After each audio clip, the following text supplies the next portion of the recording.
So what about if someone just wants to have a burger and fries? What things should one keep in mind on eating this dish gluten-free? As far as for burger and fries, a lot of times people think, oh, well, all I have to do is just not have the bun. That's one of the things, and not to try and complicate anything, but it's interesting. I've been in restaurants that actually put breadcrumbs as part of the filler in their hamburgers. So again, instead of saying is this hamburger gluten free, that you'd say, are your burgers made with breadcrumbs?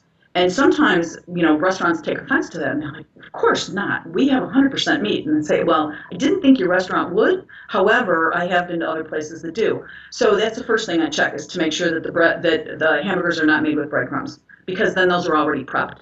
The second thing is to make sure that the hamburger is not made with packaged seasonings, because a lot of packaged seasonings have gluten and wheat as well as other allergens in them. So, instead of saying I don't want my burger seasoned, what I typically do is I ask, are your burgers made with any packaged seasonings?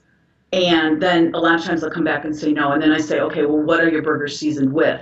And a lot of times they'll just come back and say, salt and pepper, for example. So in addition to the breadcrumbs and the seasoning, and then obviously then the bun.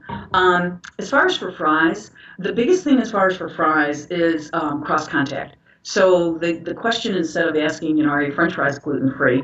Because of course those are potatoes, they're gluten free, naturally gluten free. However, from a French fry perspective, what you want to do is that you want to go and ask the restaurant, are your fries fried in the same fryer as your breaded chicken fingers or your cheese sticks or your breaded shrimp? So, because that's where the cross contact is. If they come back and say yes, then then you don't want to eat those, and there is going to be a little bit of gluten in them. Sometimes they'll come back and they say, yeah, we have a dedicated fryer, and which is great, because the only thing that are being made in that fryer are the French fries, for example. Um, so that's just another example of what you need to look for fries. The other thing too goes back to the seasonings as well. There's a lot of different well, there's a number of different restaurants, I'd say, that you'd like to use packaged seasonings again and again. As I had mentioned, the packaged seasonings may contain gluten and wheat, so you wouldn't want to have those. Every once in a while, restaurants actually flour dust their French fries, but that's typically more in French cuisine. But that's just another example of one of the questions to ask to make sure that your hamburger and French fries are safe.